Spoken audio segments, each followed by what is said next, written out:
I've known someone to lick a wall to see if it tastes like mold. You can have people who are quite on that side of a thing, and then you can have other people who are very, very fearful of it. Now, mold, in my opinion, there should be a reverence for it. It has the ability to hurt some people quite meaningfully. And that's where the science is being able to show this. Hello and welcome to the Building Sciology Poddie, where we talk about better buildings to live and breathe in. My name is Jess Kismet and I'm your host. Thank you so much for joining us today. Before we get started, please hit the follow button on your chosen platform if you're liking the content so far and leave a 5-star review. Today we are diving into mold, indoor air quality, HVAC hygiene and water damage, all the things that can make a building and the people inside it really unwell. My guest is Bryan Jepsen. He is an indoor environmental consultant and the founder of Keystone Environmental based in Brisbane. He is the current president of the Indoor Air Quality Association of Australia and also one of my lecturers in the Advanced Diploma of Building Biology that I have been studying recently. Welcome, Bryan. Thank you for the invite. No worries. All right. So could you please give us a quick bit of background on you, career highlights, just so we can get to know you a bit and find out how you ended up specializing in mold? Yeah, so I won't bore everybody too badly. My journey into mold was rather elongated. So I came out of school and I studied plumbing. So I am a qualified plumber. I specialized in a form of plumbing called mechanical servicing. And what that entails is essentially installations of large systems. So they go into large commercial buildings, hospitals, universities, the bigger kind of buildings. And what happened through that time, I got my qualification in trade. And shortly after that, the GFC hit in 2008 and a lot of construction stopped. Through a bit of bouncing around and things like that, I found myself in a job that opened my eyes to the indoor environment that I hadn't really ever considered before. And that was through doing HVAC hygiene audits, where you assess the air conditioning system and you find out if there are any risks of mold or damage to the system itself and its knock-on effects. Because what I was also doing with that then at the same time was I was certifying clean rooms. So the clean rooms would be operating theatres, pharmaceutical manufacturers, electronics manufacturing and servicing, really clean environments. So I was brought in to certify that they met the certain code that they had to meet. And through that, I was sampling bacteria and mold, amongst other things, particles, temperature, humidity, these kinds of things. And I realized I didn't know enough about what I was actually sampling. So what I did was I reached out to the then serving president, Dr. Claire Bird of the Indoor Air Quality Association, for which you mentioned I am now the president for all of 11, 12 years after. I reached out to her for the first time probably. And speaking with her opened my eyes up to the mold industry a lot more and mold analysis. I also realized that there was no qualification true to what I was doing. And so I studied building biology. That is a tertiary qualification, as you are doing. So I finished that in 2016, I believe I finished that. And then have been around that world for a little while now. Worked with Dr. Neumeister-Kemp, who wrote the Australian Mold Guideline book. And then soon after that, started my own businesses, being the consulting firm, Keystone Environmental, and a mold laboratory, Oceanic Laboratory Initiative. And then have been around doing this for a while now, but my career has brought me to be in a place to look at different policy kinds of things now, especially being quite heavily involved in the association and setting up white papers and position papers for the industry and best practice in all of that. So that brings me to today, pretty much, where those two businesses are still operating. And I also now, as you mentioned, lecture at the TAFE that I studied the building biology course with, doing the advanced mold technician training where I met you, Mm-hmm. which was a Yes. pleasure. Yeah. Likewise. So, quite a journey. So you did when you say TAFE, did you do the same course that I'm doing right now through with Nicole? Yeah, ultimately it was the same course. It was a bit more dialed back to what you have now. You now have a diploma, whereas for myself back then it was a Cert 4. So Okay. it had less modules than what you're doing now.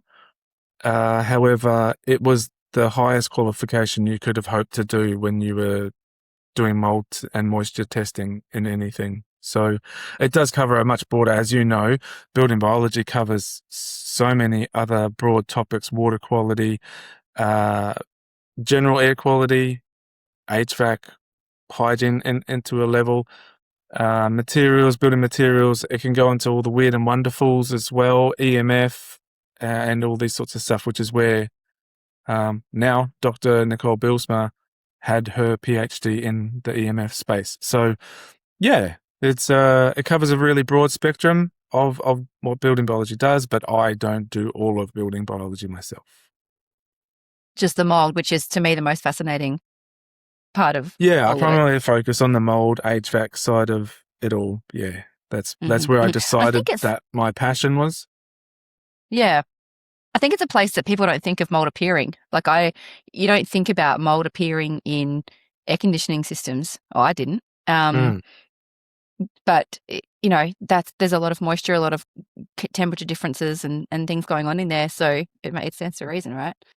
Yeah, well, it amplified more in my eyes and pushed me towards wanting to learn more because when I was certifying these operating theatres, right, where people have surgery and their HEPA filtration that blows onto the surgery floor in a laminar flow, their filters were getting moldy because of the moisture. And then they would ask the question, why is it getting moldy? And so they would need an answer. Yeah. You don't want mold in an operating theatre. You don't, no. No. Yeah. Okay, so what actually is mold? Like, how does it grow? What is What mold? does it need to survive? How does it grow? Because how does the garden grow? No, because I think a lot of people think it's just it's just a thing you can just like clean, wipe off. But it's so much more complicated than that, isn't it? Yeah. It is at its core biology. There are other elements of air quality that we deal with that are almost singular in their approaches, where, say, for example, if there was asbestos or silica particulate in the air or a material that has it, they don't go far and they don't do anything when they do land, where biology doesn't act like an inert object such as these things. And mold being biological, and if we can understand that biology is, although it follows a pattern, isn't always perfect, it has its own volatilities to it. You don't always get born with 10 fingers and 10 toes. So biology can sometimes take a path, unpredictable path that way. But mold is actually closer to us as human beings than bacteria is. So we don't create our own food, and neither does mold. So mold requires a food source and an environment to promote itself for growth. So like we would have to hunt and gather, it has to hunt and gather in its own way. Even though it doesn't have a brain, it's probably up there as one of the most smartest and resilient organisms this planet has. It's fascinating. It is really a pleasure to work with it. But how does the garden grow? I've come to understand there are about 6 factors in mold growth. 3 of them are critical and essential for its growth, and then the other 3 are variables in that. So what it does need, and what is essential, is it needs the mold organism itself. So it doesn't grow if it doesn't exist, either that on the surface or on the air. So 1, it needs itself. Now that can happen in total population as well. For a larger concentration of itself, it means that the higher chance it will have to succeed in promoting its own species, if it were. The spores don't know that they have other friends and spores that are spread out when mold goes crazy. Its whole purpose is to survive for the species' sake. So it is one singular mission, and it doesn't care where or how it does it. So it'll go everywhere and anywhere, spread out, and hopefully keep its whole civilization alive, if it were. So one, you have that concentration, the actual organism itself, and then you have moisture. We talk a lot about the moisture part of everything. One of the main reasons we talk about moisture is because it's one of the things we can somewhat control in the built environment. We know where there's too much water, there might be a leak or water coming from the inside out or outside in. Condensation can happen. Other things can cause this available moisture. So when mold has an available moisture, it then has its organism itself, and it's got then two of the parts. So like fire, and how it has the triangle where you need the fuel, you need the ignition source, and then you need what's the other one? I forget what the other one is. Do you remember what the other one is? It's oxygen. Oxygen. Yeah, there you go. Yeah. Smart. And actually oxygen is one of the variables for mold, but we'll get to that one. So if you break the triangle of these essential parts for mold growth, that being the mold itself, if you can get rid of the mold, so that can happen if you already have contamination. You can remove it and reduce its total concentration, therefore reducing its opportunity. We can manage the moisture. We can do that in a lot of buildings. However, some buildings aren't built the best and are vulnerable to this. And the other part is the substrate. It needs its food. It needs its nutrients. And so that then it grows on that substrate. That substrate can look like most anything that is organic and needs to be decayed. Ultimately, that is the role of fungi, is to break down organic material. So Nicole calls it macas for mold. Macas for mold. Yeah, well, there's some materials that really, really give mold the run. But so out on the outside environment where mold is quite prolific, that would break down leaves and animals and all that organic matter. Otherwise, if it wasn't around, our leaves would just continue to pile up and we'd be choking on the stuff by the end of it. So the reason why leaves don't exist anymore is because mold has eaten it. But the problem comes when it happens on the inside. So on the inside, we can have other building materials, we can have dust and debris that can be there. So whatever substrate there is, that if it is present, plus moisture, or that available moisture, and also the organism itself, then the opportunity arises. So that's the triangle. And then there are the variabilities that come into it after that. And so that can include the climate. So there are far less concentrations of mold in Antarctica, for example, than there might be in the tropics. So there are particular climates that mold prefers to grow in, and that can also happen in our environments, our homes, our businesses, where the indoor environment can provide certain climates that are favorable for it. And because, like I said earlier, mold is more similar to us than it is bacteria, if we can survive and thrive in it, so can mold. Mm-hmm. The other big part to this is time. If we allow mold time, it will continue to proliferate. It will go throughout. If it's got all of the factors involved in it, it can just run. So if we've got our triangle and time, it'll continue to take over the whole world until it stops.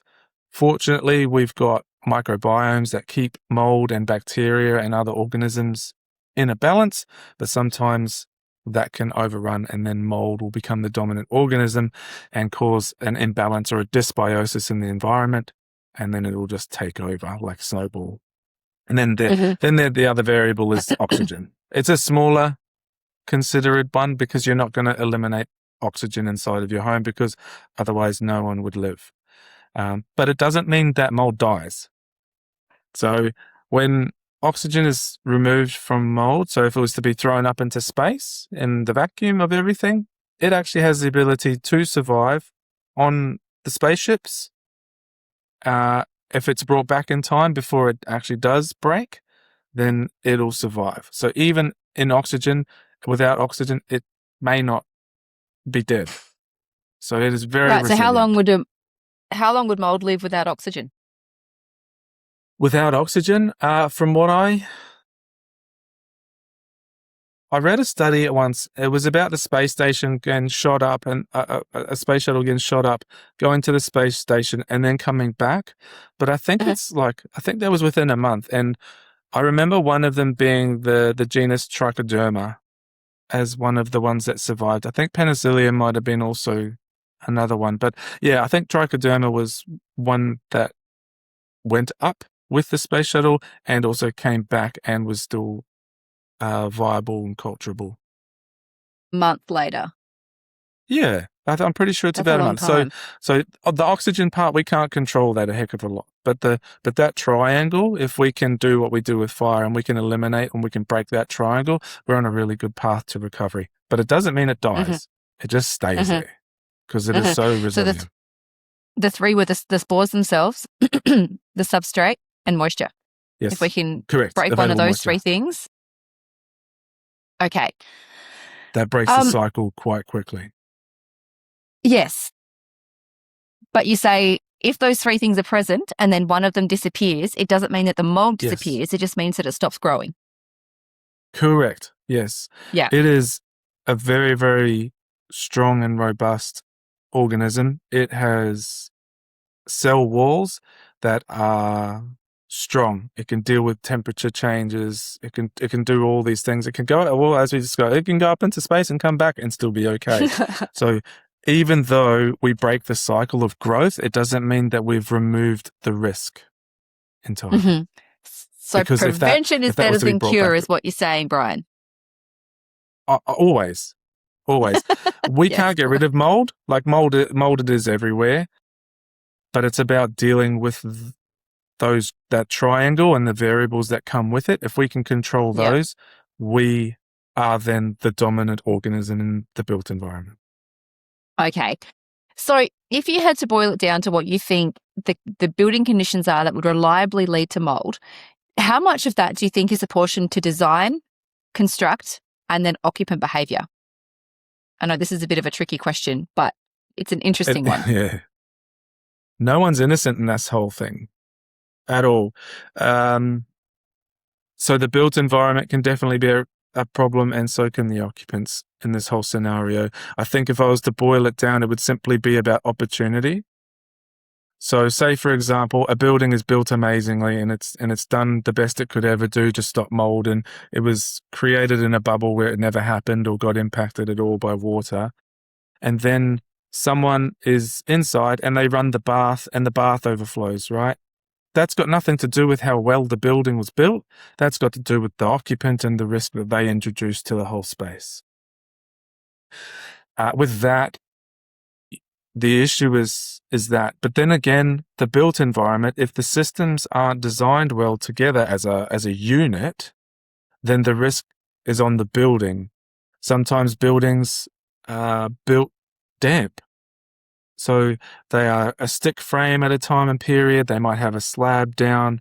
It rains and that moisture gets absorbed into the slab. Even though it's cured enough for you to build upon, it may still be so damp that it needs to evaporate into the building because it can't go anywhere. Once you enclose it, once it's closed in, maybe you can't do that anymore. So it's a little from column A, it's a little from column B, and it can be a combination of both, because we might have a building that's designed to be used a particular way. So that might look like, as we're dealing with, I guess, these, especially in your realm, energy efficiency. Energy efficiency is great, but it can provide an environment that if the occupant doesn't use it the way that it's designed, can then become a mold risk after that, or an air quality risk even for that after, for other things, not even just mold. So for that part, it's a bit of both. The National Construction Code has done well to try and start to address condensation, even though it did make a pretty solid error for certain climates where it turned them into a Glad wrapped box in a microwave, and it caused the condensation to rain within the roof cavities. Like, I'm sure you've heard stories. Yeah, they're trying to So fix that now. Mm. they are trying to fix that now. But sometimes the pendulum swings too far because someone doesn't think about one aspect and then it goes another way. Like, I'm very tunnel visioned when it comes to microbial contamination. I will want a building built in a particular way that is impractical or is hard work for a builder to do, or really difficult to engineer. So I don't have all the answers, but I know what will cause it on that side of the thing without the consideration for a knock-on effect down the other end of the road. Yeah. And I think that's it. There's always going to be competing priorities, money being the biggest priority for most projects. So Budget is sometimes what huge, we yes. want, like what I want and what you want, our designers and architects to put in our buildings, is not always going to be practical, unfortunately. But from your perspective and all the things that you've seen and all the buildings that you've inspected, are there specific design or construction decisions that is made during design or build that you reliably see create mold problems? 5 or 10 years, you had a crystal ball and you were at a building site. What would you say to a builder or architect? And does that look different in Queensland compared to Adelaide, for example? Yeah. I would have a lot to say to an architect. Not to throw too much shade, but they have these grand ideas of design and beautification that can throw a building at real high risk. One real clear example of this is where they might have different angled roofing, right? One's up, one's down, one's flat, one's sideways. You've got this sail looking thing because of beauty. Now, it does look good, and maybe our construction code allows this, but these changes in angles in the roofing provide real hot spots for where the roofing will fail. So say there's a strong wind in a particular direction, or it catches the breeze and the water drives in, right? So I have a bit to say about architects and how far they go with the lack of consideration for extreme weather events, especially. But on the building side of things, and do you know what? Even this goes down to the councils. I once got really mad at a particular small town that got flooded. No, it wasn't super small. Like, it's big enough, population of 200,000. It had a serious flood that went through it, and a lot of where it flooded was where houses were permitted to be built slab on ground in a floodplain. The council knew full well that it would flood at least once in 100 years, maybe once in 50 years, but they permitted the building to be built slab on ground instead of raised. It's a simple consideration like that a policy, all right, the council might want their money because the more population they have in there, the more rates they can get, sure, but at least put a caveat in what kind of building should be designed for the space that it's being built for. And that's one thing I feel like we've forgotten a lot. And to circle back to what you're talking about when it comes to location, you can't build a slab on ground house in a marshland. So what might work in Sydney doesn't work in Darwin. What works in WA, where they're very dry, they've got a double brick home, it may not work on the other side of the country where monsoonal rains come through, or whatever the story might be, right? And so it's not our current pursuit of things, with everything becoming more centralized. You've got big designers, you've got big engineering firms, and they go with big builders, like the national builders. They just go, this works, it's pretty, it sells well, it goes well. But then it doesn't account for the plot of land that it's on. Does it have an underground water running through it? Does it have, all right, you got to measure the soil and see if it's going to still stand. Sure, you can do the engineering, but does it account for where the wind comes from? Does it come from the east? Does it come from the west, north? How does it come through? Where is your building going to be hit when a storm comes through? Where does the sun happen? Like the arc of the sun, is it going to capture that and use a lot of the sun's energy in the right way? If you're in a colder climate, is it going to take on that latent heat into the building so that you don't have to use a lot of energy? Or if you need to expel a lot of that energy where the sun is closer to the equator, for example, you want to build your building in that particular way. And that art of design doesn't exist, in my opinion, anymore. It's very generic how we go about it.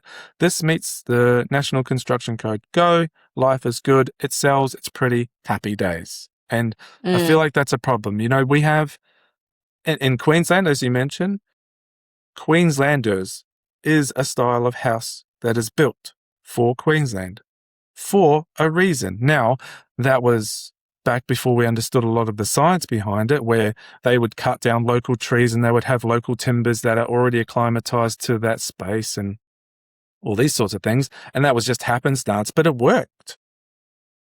Now we've got a lot of science behind us, and sometimes we get a lot of nerds that have a great system on one side of a thing. Say your area, right? You have this really great product that can be good for vapor barriers and moisture protection and all these sorts of things. A system that's set up A, B, C, insulation here, this goes here, air gap here. And then all of a sudden, the painter comes along and sticks on a paint that doesn't breathe. And all of a sudden, that very expensive, very cleverly designed wall is got Glad wrap on the outside of it. It's just a plastic coating that the system then can't breathe any further the way that it was actually meant to be designed. And yes, that can come, like you said, down to some of the budgetary kind of stuff. But all it takes is a painter who has no idea about the system that's been cleverly put together and ruins it for everybody. And then you've got interstitial condensation happening inside of the wall. Not because it was poorly designed in the first place, but because something broke along the way because this whole system wasn't understood by all parties. It's time for a quick sponsor shout out. Today's episode of the Building Sciology Poddie is proudly brought to you by our amazing sponsors, Enduro Builders and Climasure. A huge thank you to these incredible businesses for supporting the podcast and helping us spread the word about better buildings to live and breathe in. Your support makes this podcast possible. Please head over to their websites and follow their social pages. So I have problems with thermal bridging. I have problems with moisture management around buildings. I think, to go back to the slab point of view, I believe that buildings should be certified. Just like waterproofing is certified, I think slabs and timber framing should be certified as dry before they have any linings put upon them. There's actually the episode, I'll put a link in the show notes for anyone listening, just for the episode that was actually released today, which will be some months ago by the time this episode is released. But the episode, not today, this week, an episode about concrete moisture management and moisture testing in concrete slabs. So I'll put a link in the show notes to that episode if anyone wants to go back and listen to that, because as you were mentioning earlier. Yeah. I 100% agree. Because the slab is a giant sponge. Yeah. And it can hold so much more water, and it doesn't release it very quickly. No. The speed in which we try and build homes, we're stacking it all together, and then all of a sudden you're getting mold on the underside of bed frames because it's evaporating from the slab, and it just happens to find the timber slats of a bed and then goes moldy. So I have problems. Yeah. Yeah. I think there is a sector of the architecture profession and builders as well who are taking into account the sun and the wind and all those sorts of things, but they're doing that more from a energy efficiency perspective and natural light perspective than they are a moisture perspective. So what you were saying about driving rain, getting into the building envelope and sun, your house in the southern hemisphere, your house is going to dry on the north side much quicker than it's going to dry on the south side. So all of those things need to be taken into consideration during design. Like, for example, one of my other guests, another episode with Clarence McAllister, which I will also link, he pointed out to me one project he went to where the bathroom was a wet area on the south side of the building. And he said that this particular building, because it was on the south, the timber framing underneath the floor, because there must have been a moisture issue in a wet area, a waterproofing issue, that timber frame underneath the floor wasn't drying out because it was on the south side. And as you sort of went from north to south in this building, the framing got more and more rotten. So there's so many things about durability and moisture management that aren't taken into consideration during design and construct. And I am hoping that between you and me and other people in this area, we can start to change that understanding. Yeah, well, it's podcasts like what you're doing, getting such a broad spectrum of everyone like this. It brings to light the different facets for consideration. So that's why it's a privilege to be here and share my little part of the world. Oh, it's great. Learning from you has been fantastic. I know, this much of what you know. Oh, me too. I feel like yeah. You're It's not alone. I fascinating. don't feel like I know. Mold is truly fascinating. So I've written down a few things just about things that you've said before we go on to the next question. One is that the difference between mold and bacteria. This is a question I had for you during the course, and you were saying that bacteria, sorry to throw this at you without warning, but you were saying that bacteria is more prolific than mold. I think in is what you were numeration. saying. What's the difference between the two, and how do we tell the difference? How do you tell? Oh gosh, it might seem like a dumb question, but I didn't know. Yeah, they're two very different organisms. We focus a lot in our health world on bacteria. If we've got an infection, it's bacterial more often than not. If we have a viral issue, it's because that virus implanted itself into a bacteria and used it as its host. Bacteria by enumeration and by general surface area is actually far greater than mold is. Mold is a larger organism than bacteria, but it doesn't mean that one is necessarily stronger than another. So, for example, if we were to circle back to the health idea, if you have an infection or some sort of funny skin condition you have on your feet, it may be determined, we'll just put you on some antibiotics to sort it out. Now, if that happens and you kill the bacteria, but it happens to be a fungal issue, then that fungal issue has no competition anymore and will just run. It'll absolutely take over. So the bacteria play a very important role in the microbiology of our homes, of our surfaces that we touch, of our skin, of our gut. Throughout our whole life, it's a balance between these different organisms, which are predominantly owned by the bacterial space. So, yeah, very, very predominant in all of our environment, whatever you want to call it. So, if you had like a mold issue, if you had you picked up some flooring and it was all black under there, like remediating that comes down to knowing what you're dealing with. So, yes. How do you know if it's mold or bacteria? Like, how do you know if it's mold or bacteria? You can test for it, but you can also go from the point of assumption to go, if it is black, there's a problem. So let's deal with the problem. Do you need to know exactly what it is? Maybe not. There are cases where you would, for example, in a hospital, especially when they care for hospital-borne infections, like golden staph, for example, they might want that specifically looked at. But if you lift up, like your example, it's black, that blackness may not actually be predominantly mold. There might be mold in that biofilm, but it actually could be quite dominant for bacteria. And we don't actually talk about bacteria a lot for the built environment because there are so many that you can only identify through culturing.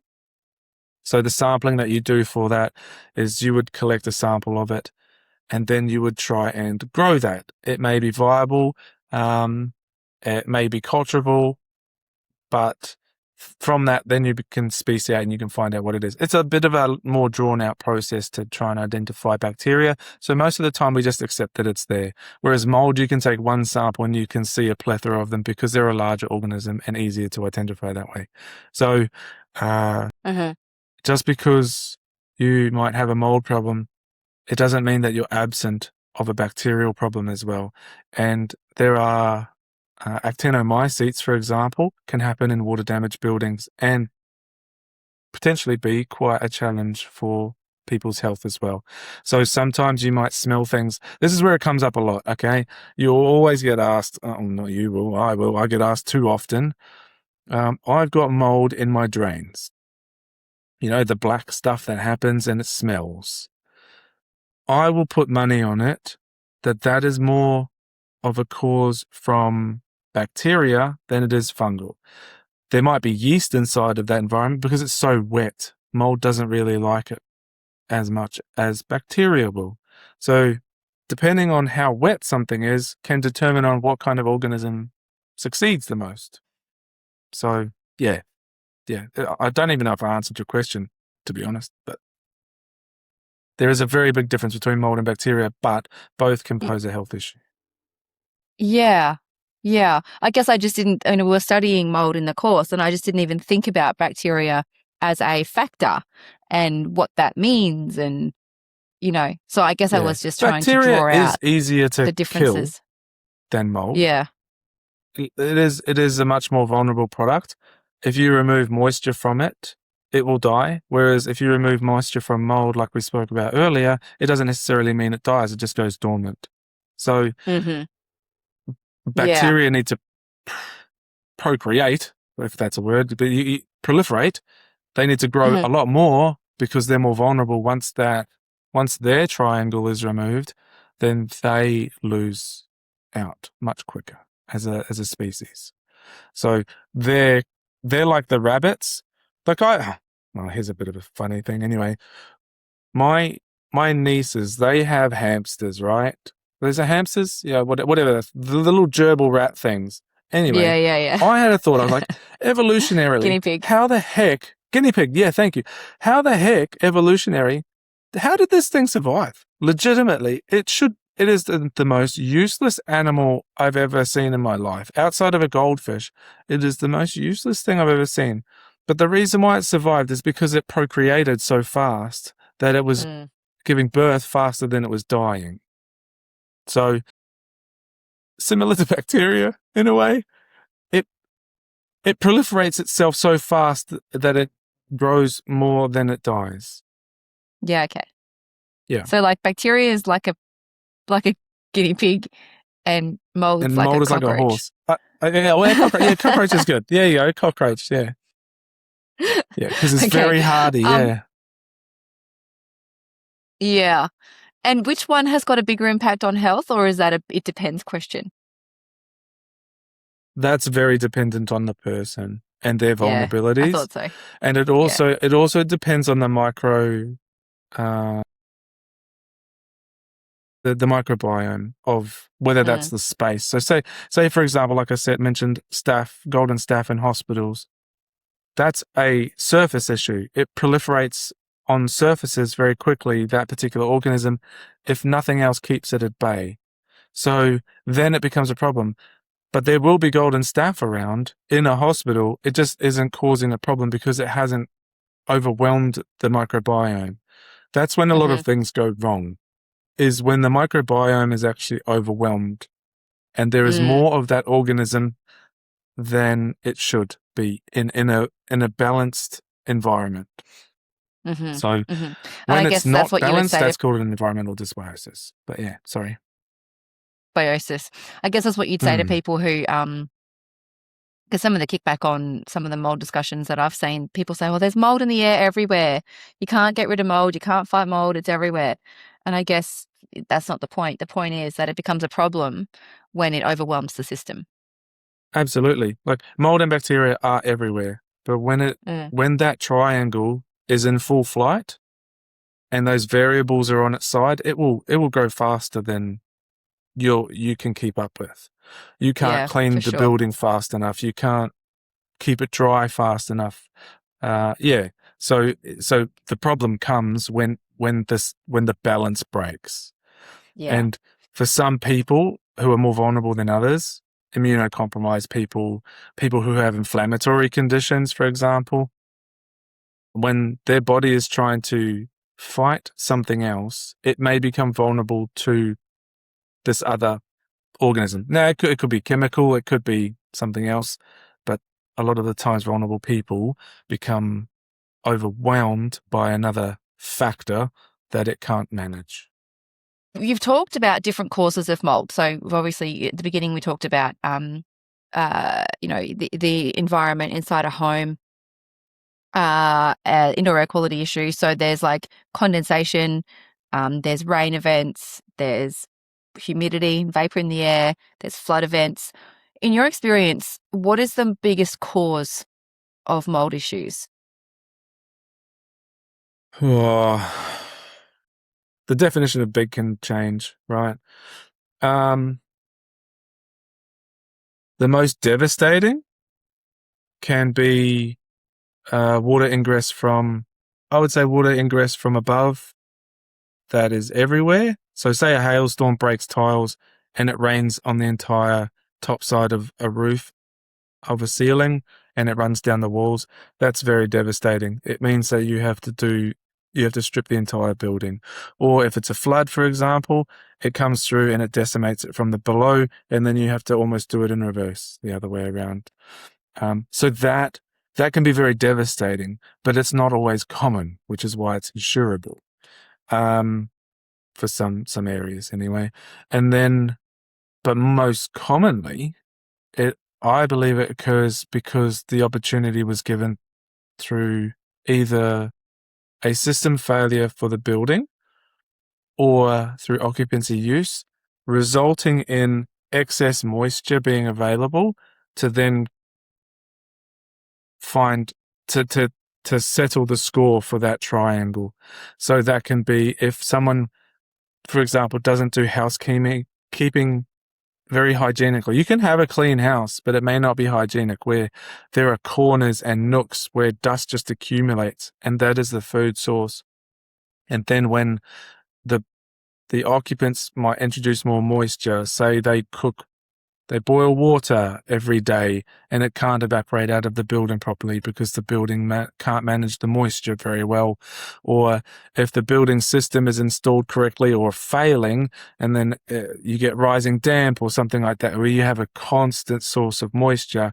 That moisture isn't necessarily meaning that you're going to have mold on the slab, but that moisture going into the air, turning into a vapor, and then condensing onto other materials elsewhere, then promotes the thing. So there can be that is a lot more common. And in some ways, if you can understand your building and how to use it, you can prevent all of it. There might be some buildings that are harder work than others, but ultimately, if you can understand your building and how to use it, you'll have a favorable outcome when it comes to preventing any microbial amplification. Agree.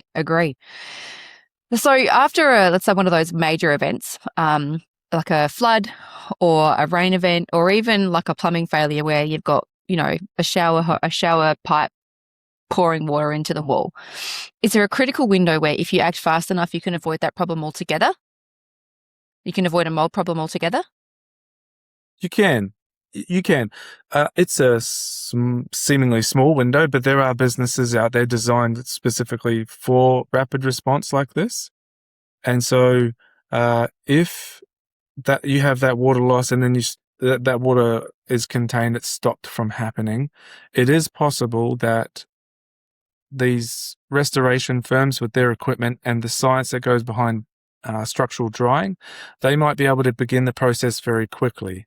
Now, depending on the organism, that can be 24 hours, but the general rule of thumb is 48 to 72 hours is the real strong window where we start to get really quite concerned that if the materials aren't dry enough or managed at that time, then the risk comes quite rapidly, and it it will exponentially become a problem after that.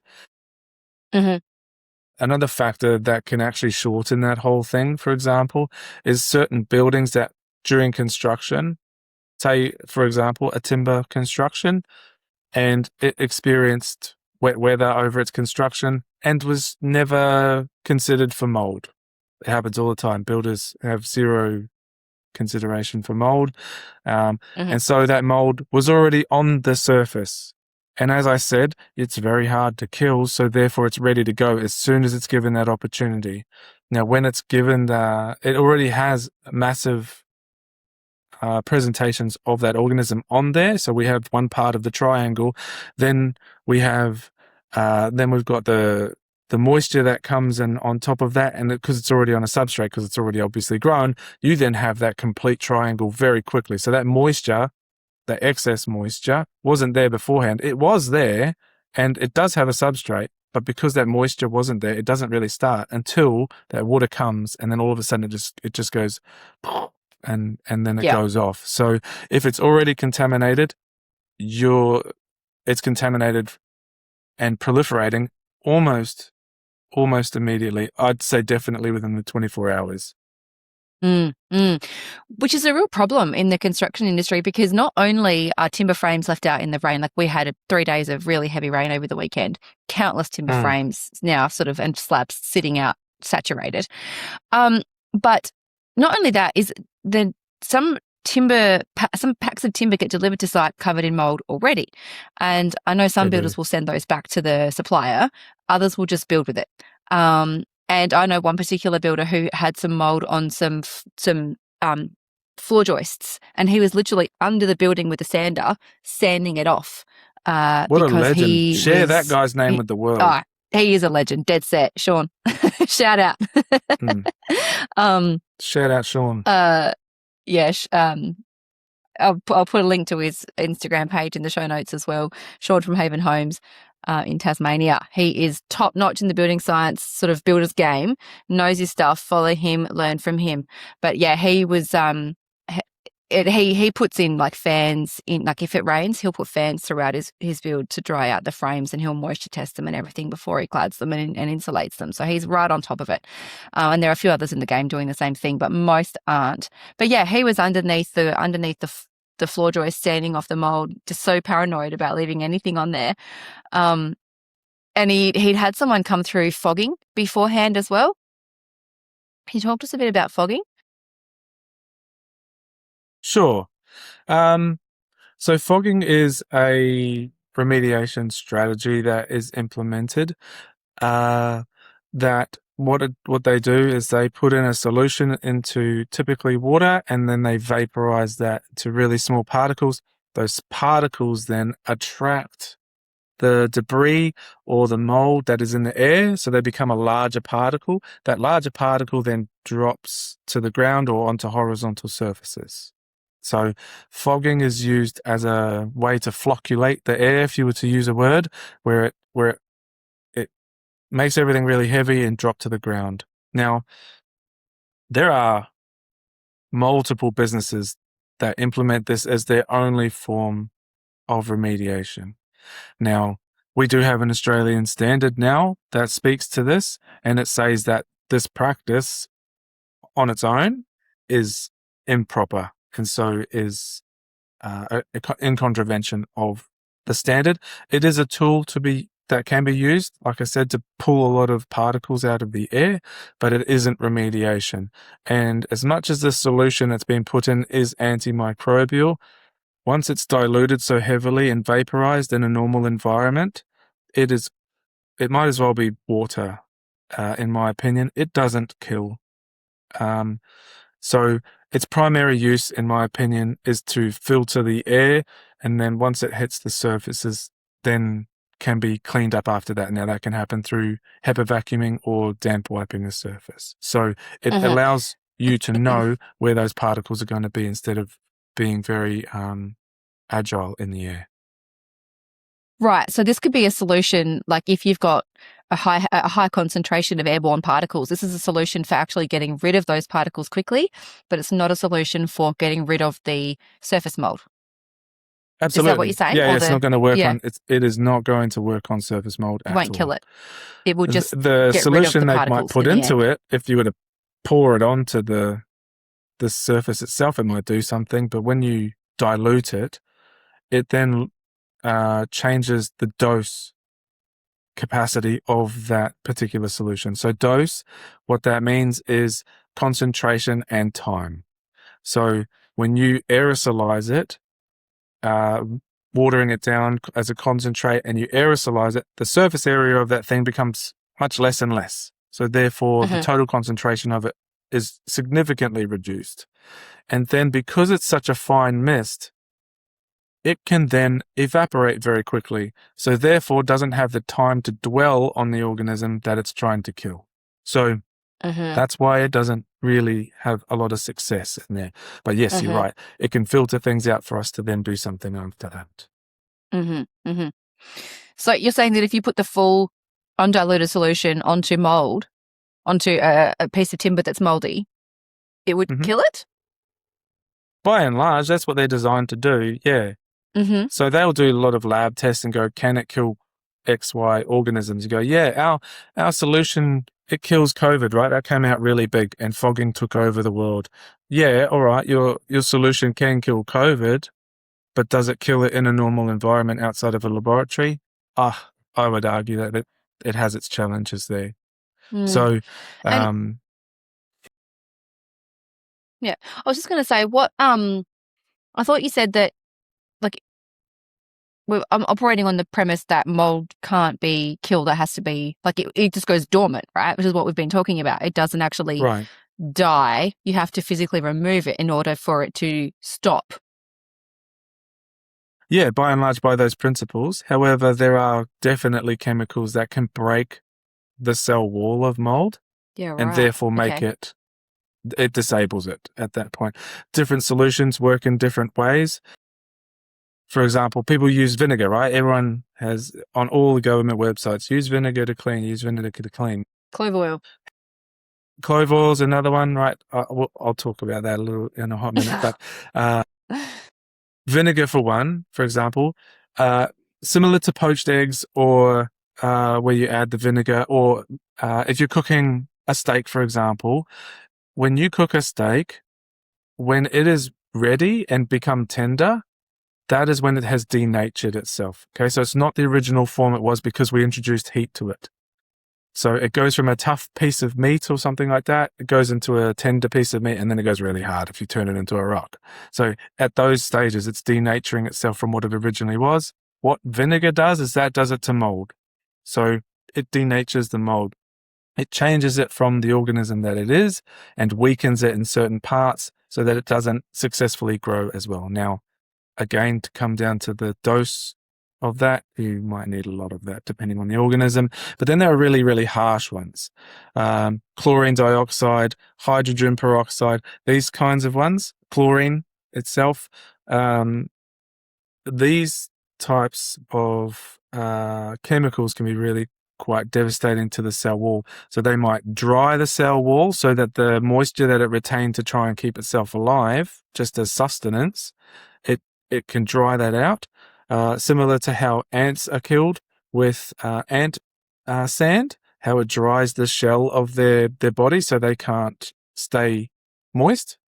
And then there are other ways where it can penetrate into it, and this is hydrogen peroxide, not hydrogen peroxide, chlorine dioxide, for example, can imitate itself as moisture, go into the cell, and then cause the cell to want to go, oh, it's actually not moisture, I must need more of it, and then it bursts. So it can burst cells. So there are different ways that the chemicals and reactions can happen to kill mold, or bacteria for that matter, or even ourselves. I have accidentally come in contact with chlorine dioxide significantly when my lungs started to explode. So I know what it's like to drown without being in water. Oh my goodness, were you in hospital? No, I lived, but I was freaking out for a hot minute. Like, it got pretty scary. Wow. So kids, don't try that at home. So yeah, there are different chemicals that can do different things. So yes, you can kill mold, but the particulate remains. Now, the funny thing with the particulate remaining of mold is sometimes it can have what's called a microbial volatile organic compound attached to it that may not be dealt with the chemical. So it may not change its chemical construct. And that, depending on the organism and if it is there, can also cause other health concerns if consumed. Happens a lot for food. Happens a lot in nuts and grains and different things like that we can consume. So you get farmer's lung and different things like that with wheat. So yeah, there's a lot of history when it comes to mold and mycotoxins and food and other ways you get exposed, not just through the building. Yeah. Yes, I've heard of that. Like there are certain foods that people who have inflammatory illnesses can't eat because of the exposure through the farming processes and the storage processes and everything like that. Yeah. So going back to the fogging, if you're saying that they dilute these solutions so far that they're not effective, well, what if they just don't dilute them as far? You'd have to ask them. I don't know if it might just be a cost thing when it comes to the total cost of the solution, that if you're only using the pure concentrate.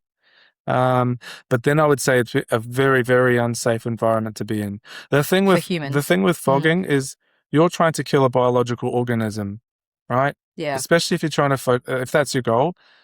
If you're trying to kill a biological organism, be it bacteria or mold, both of which sit on our bodies.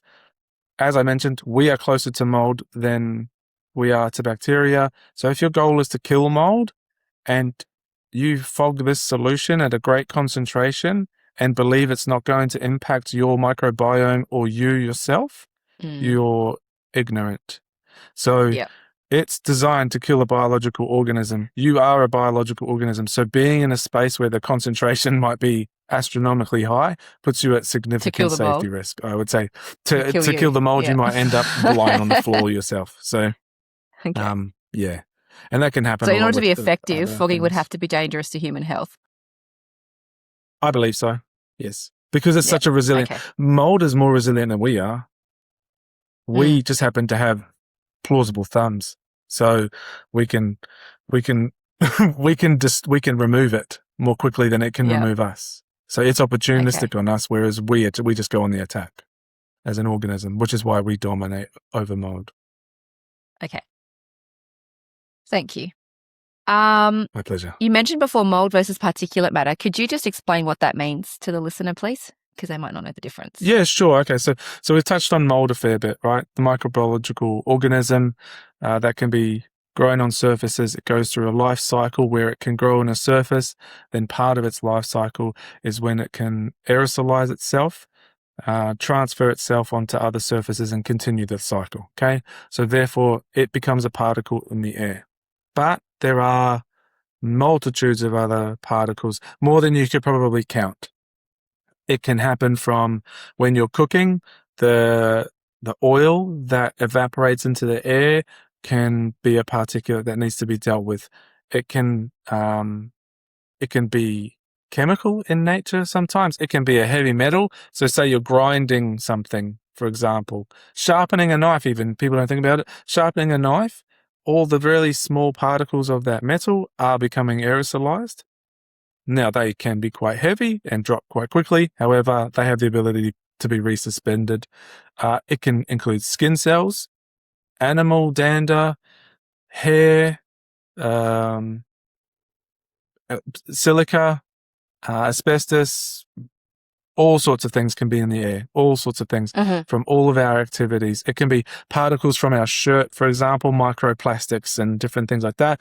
We do this and then, you know, you can't see it, you can't feel it, you don't know it, but eventually those particulates become aerosolized in one way or another. And to some people that can be detrimental, but at the end of the day, our respiratory system and our mucosal elevator, which brings up phlegm, tries to catch all of that. Our nose hairs try to catch it at different sizes, and we also have other hairs and things like that going through our respiratory tract to try and catch it, to dispel it, so that it doesn't settle in our lungs, ultimately. Yeah. So all of those things, particles. And at what point does mold become a health problem? So it's suspended in the air. We're Yeah. breathing it in. That's essentially how it gets into our body, right? Yes. And there's still a lot of skepticism in the industry, in the general public, in the medical profession, that mold illness is a serious issue. But where does the science actually sit on this? It's moving towards supporting that mold is actually quite significantly detrimental. That and bacteria. So that's for indoor environmental studies. The industry can be as skeptical as it wants to. You can have an old builder, you can have an old person in the trade. I joke about it sometimes, but I've known someone to lick a wall to see if it tastes like mold. You can have people who are quite on that side of a thing, and then you can have other people who are very, very fearful of it. Now, mold, in my opinion, there should be a reverence for it. It has the ability to hurt some people quite meaningfully. And that's where the science is being able to show this. So it's moving not in the direction of licking walls, but more on the precautionary side of things. So, so to change to the mindset of the old guard, I guess, is quite a big ship to turn. So it'll happen slowly, but the science itself is moving more towards the mechanisms in which mold can impact the body. Now, like I said earlier, there are some people groups that are more vulnerable than others. They might get exposed more. That could be the people who work in the mold industry. It can be children who crawl along the floor and are the closest to resuspension of mold. It can be the elderly whose ability to fight infection is dampened over time. So these people can become more vulnerable sometimes. Say, for example, right, the one of the clearer cases, we don't suffer from it very much anymore as technology has moved forward, but one of the leading causes of death for AIDS persons, people who had the immunocompromised issue from AIDS, was called aspergillosis, which is a fungal infection of the lungs. So Really? so HIV would cause an immune response that would then stop them from being able to fight the other things that would be introduced to them. And so the leading cause or vulnerability that was taken advantage of was a mold infection of the lungs, which would ultimately then see their death. So yes, they were HIV, but it was that caused the vulnerability to the organism. So similar to cancer sufferers, where they are their body is trying to fight this thing that is overtaking them, or perhaps not, or they might be going under chemo and it is impeding their ability to fight, then they become vulnerable to being overtaken for this. The same thing can be said for other people who might have, you might have heard other things, right? Where someone might be under a lot of stress in their life. They're going through a stressful season. It's going through that. That has nothing to do with your physical fitness. But in that season, you hear about them getting the flu, right? It's like, oh, I got sick because I was stressed out and my body was so focused its energy upon that it became vulnerable to another outside influence. By and large, it's an inflammation issue and an ability then for the body to rectify that immune response. So sometimes it then just goes into an inflammation cycle where it inflames itself even more to stop the inflammation. And then that is very hard to break. And for some people, that recovery is really, really challenging. So you're saying that the science is actually working towards more supporting that this is actually a health issue that we should be putting some public funding into, I guess, putting some awareness into, I would love to. It is growing and it is happening in the space of general air quality, more on the equitable side of things. So say, for example, these vulnerable people, there is a lot of political push at the moment, policy push, to try and create spaces that are equitable for them so that they can go into without fear of becoming unwell. Mm-hmm. So those might be public places, libraries, hospitals. It'll start with the big before it ends up being at the small. But Okay. part of that is in the scheme of things, it can be mold. For example, the workplace health and safety regulations that we have and WorkSafe, if you combine them together, they mention about mold being a biological organism that can be aerosolized, so therefore is an air quality issue, and so Mm-hmm. is mentioned through the workplace health and safety and WorkSafe regulations as a workplace risk. So it's known Mm-hmm. as a hazard. So that means that it has to be managed. And so being a challenge and only happen at opportunistic times, the challenge within the policy space to deal with mold is a lot more limited than it can be for, say, something that would be seen as providing cleaner air. And that can be measured through PM 2.5 particulates Mm-hmm. and CO2, for example, as a measure of air cleanliness.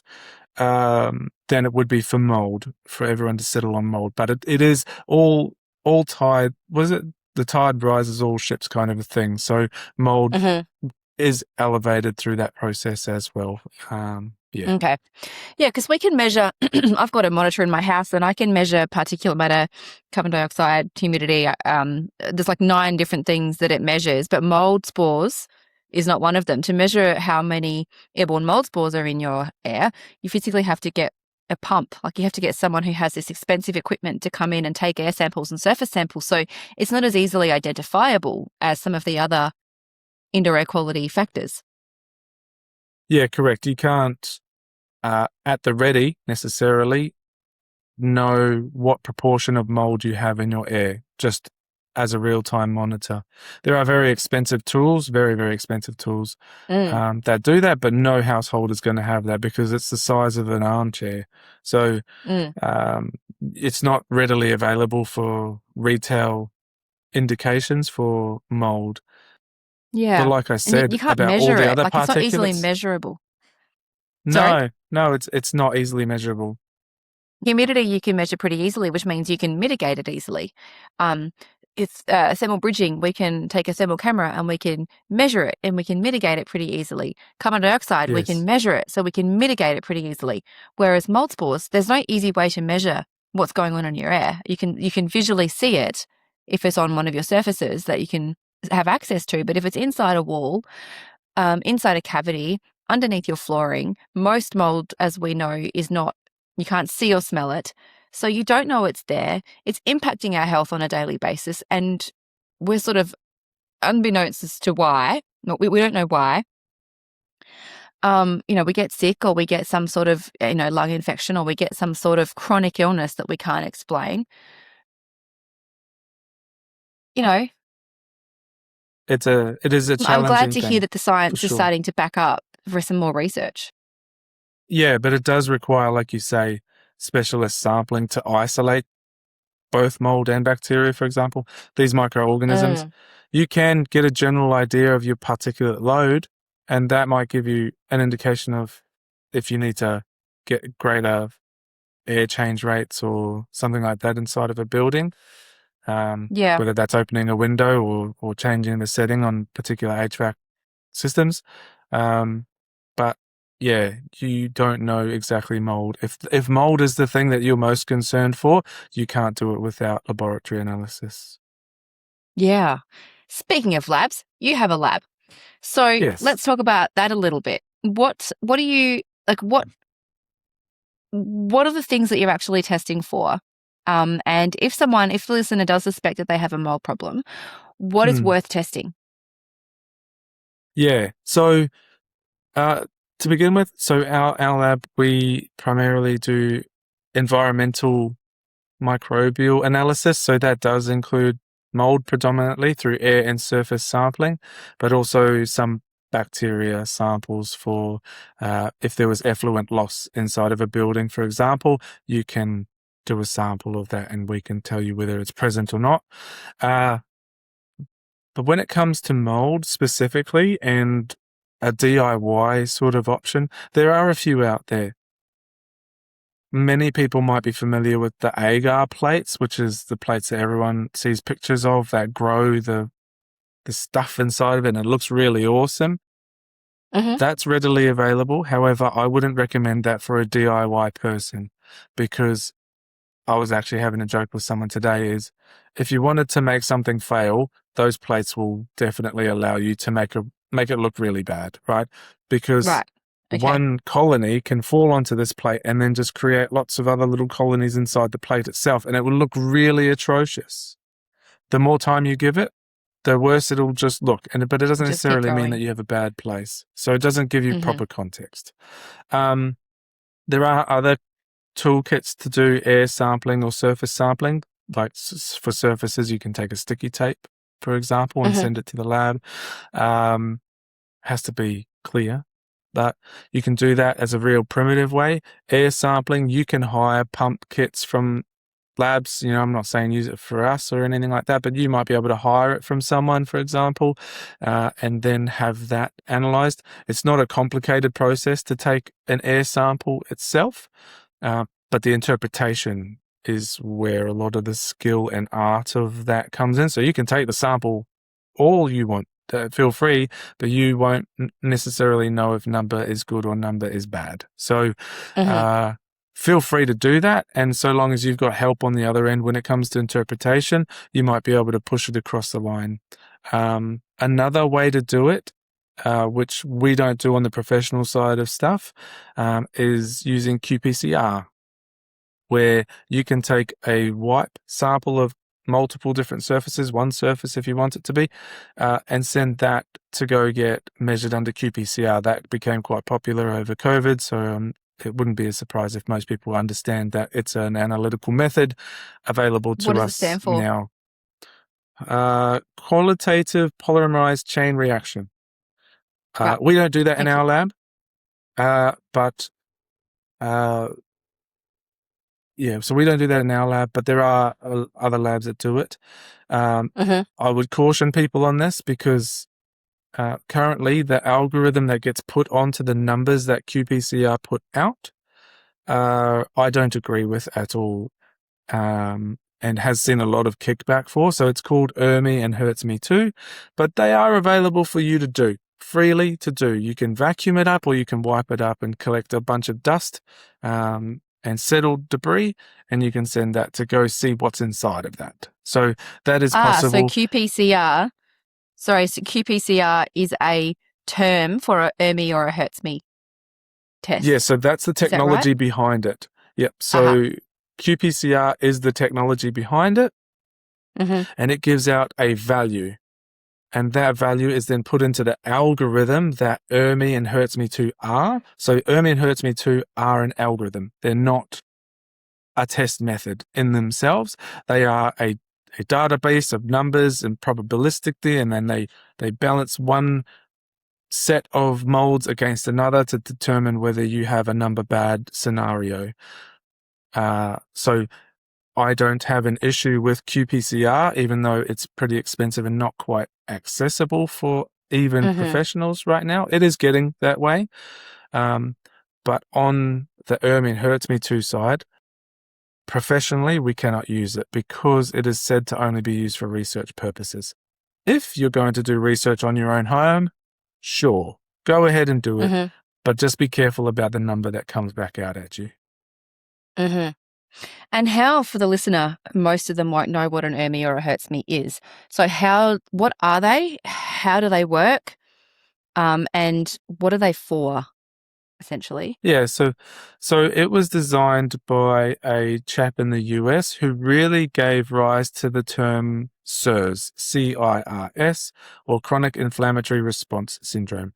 And he developed using PCR with a few smart cookies, being able to take the numbers that qPCR put out and put it into their algorithm that they ran through. Don't get me wrong, it was done with the US EPA. Real smart people were involved in all of this. So they developed a benchmarking, I guess you could say, of what type of molds you are okay to see and the ones that you don't want to see, and if they're imbalanced and favoring the unfavorable types, then you get a bad score. If they're favoring the good side of things, then you get a good score. So they balance them off each other that way. Using ERMI uses, I think it's 32 different molds against each other. Hurts Me Too, I think, is 16 or 12. I can't quite remember, but it's less. But Hurts Me Too is like version 1.5 of ERMI, let's call it. So it uses a similar algorithm, the same principles, but it's been better proven to show whether there is a risk than ERMI has. But each of those tests they've gone up in price for a bit, but they may be cheaper than getting a professional in, but it's not cheap in and of itself. Let's say that. So. And how do you do one of those tests? Yeah, so those tests are done through a vacuum and so you can use a regular vacuum cleaner. There's no specific speed or velocity this thing needs. And what it does is it passes through onto a filter cartridge, which is a special kind of paper.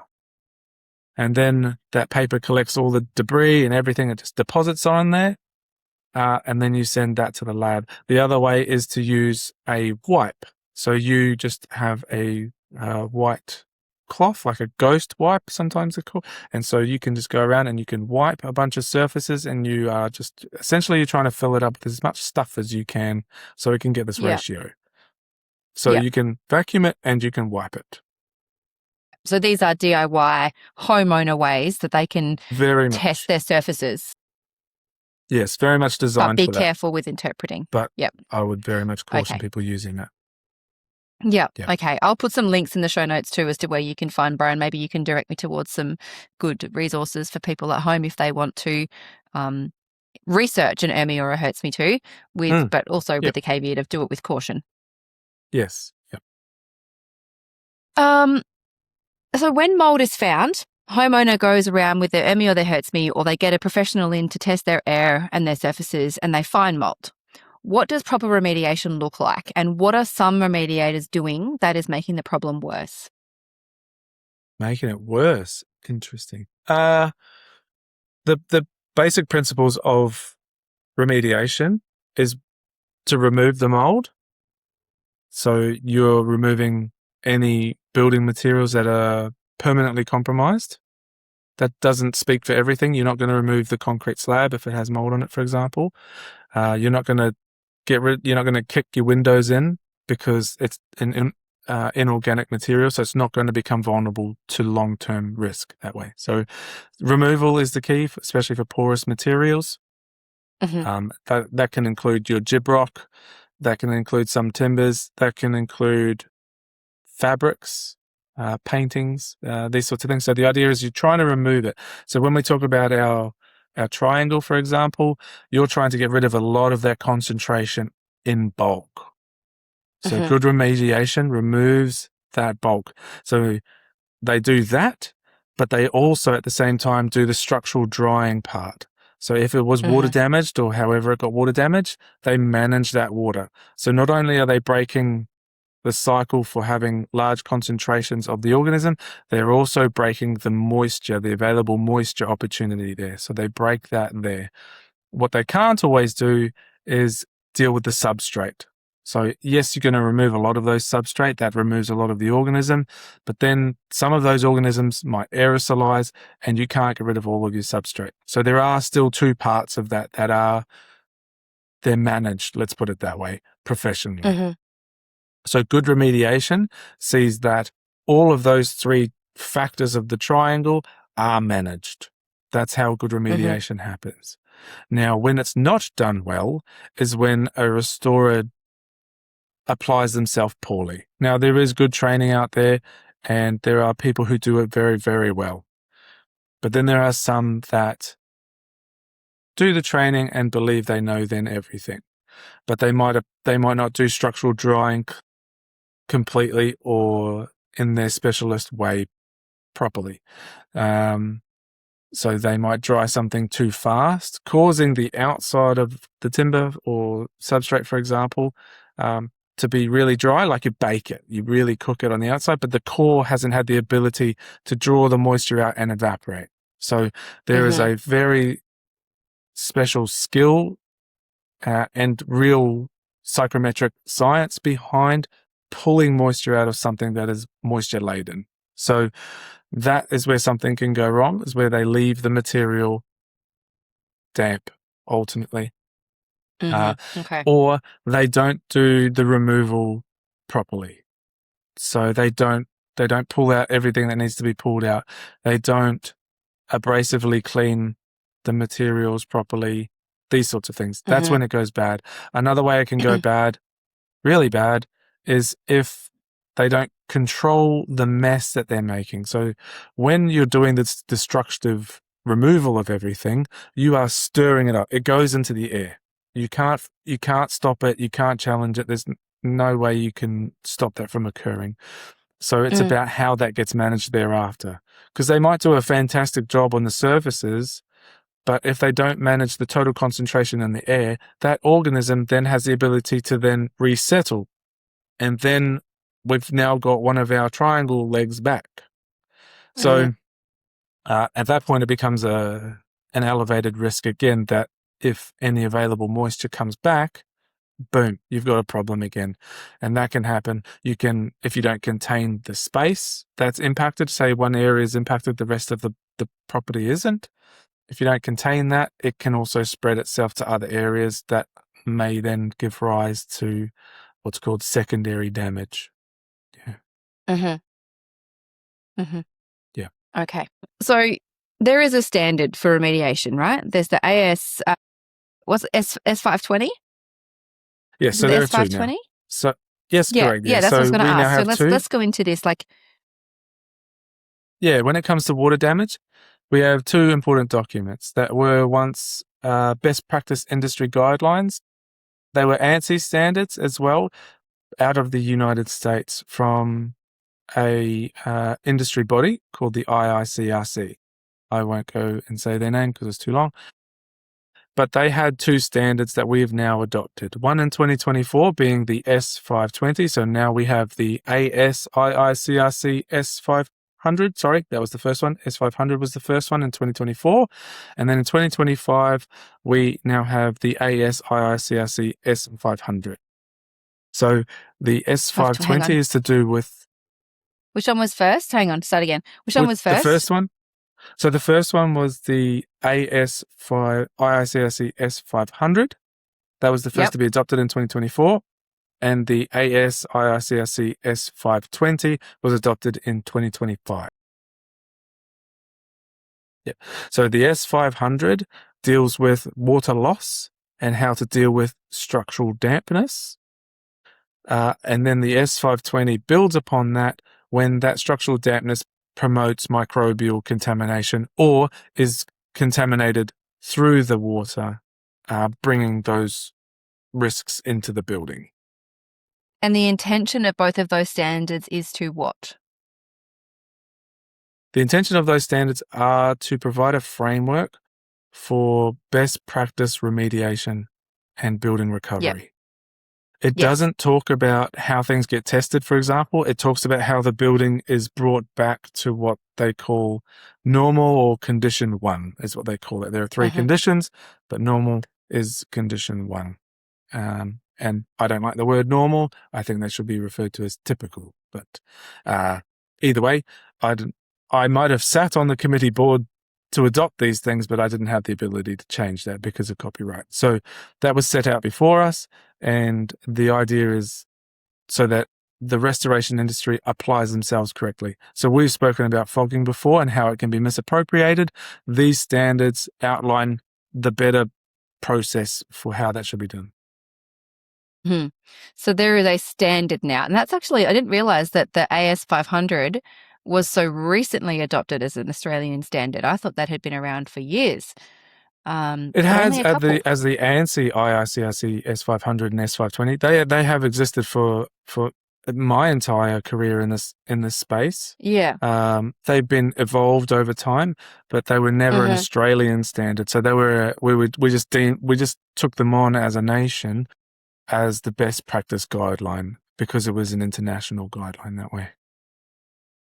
There are British standards, for example, but yeah. So just the adoption of those two standards tells us that mould is being taken more seriously, right? It has to now. Yeah, that's what it means. So there's more rigor when it comes to the responsibilities of all stakeholders involved, whether that's from a workplace health and safety perspective to an insurable perspective, or just a general good practice for anyone who comes across an issue. And whatever their duty of care might be in that they have a standard for best practice to recover their building from those water damages and microbial proliferations. Yeah. Yeah. And in a largely unregulated industry, that's a very, very big step in the right direction. We don't have licenses for remediation. There isn't a license for it. There are steps to try and curb some of that, but there's also no license for you to go around and test or do anything like that. So, yeah, in that respect, we aren't regulated, but in other fashions, we are. I've already mentioned the workplace health and safety regulations. There's WorkSafe documents, and WorkSafe are also bringing out a document that specifically talks about bioaerosols. So it is becoming a lot more regulated, not through licensing, but through policy. So a license may come, but so in some fashions, it's pretty weak, you could argue, for regulations. And in other steps, there are some very real positive changes towards it. Yeah. That's very encouraging. So you're a certified Fitwell ambassador. I had never heard of this until I started researching a little bit about you. Yes. Most people probably haven't heard of it. Could you explain what this is and how it applies to your work and this conversation? Yeah. So in the ambition to learn more, there are certification programs for buildings. Some people might have heard of Green Star or Neighbours or LEED in the US, for example, or is it the UK? There is also the Well Building Standard. These are building rating programs. So a lot of them actually cost a fair bit of money. Some of them can be very specific in what they are trying to achieve. What Fitwell does and why I chose it as my first. I have trained for the Well Building Standard, but I can't be bothered right now to be able to take the test, and that's just because I'm too flat out. But these building standards are goals that buildings try and rate themselves for to try and promote themselves as being more healthy, more conscious of sustainability, or more energy efficient, however they go about managing them. So they rank them. Fitwell is one of these ones. The reason I like Fitwell personally is because Fitwell comes from an avenue of evaluating a building as a rating perspective for the intention of being well, not by meeting a certain criteria of performance. So some will require you to meet a certain threshold, for example, carbon dioxide we've spoken of, where it can't exceed that threshold, for example. And so that requires then that particular parameter to be measured.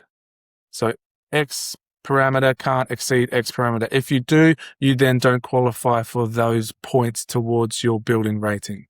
What Fitwell does is it takes that concept and utilizes the intent behind it. So if the intent is to have better outside air exchange rate, for example, you would then have to show that you have mechanisms to be able to moderate or increase the amount of outside air that might come through, or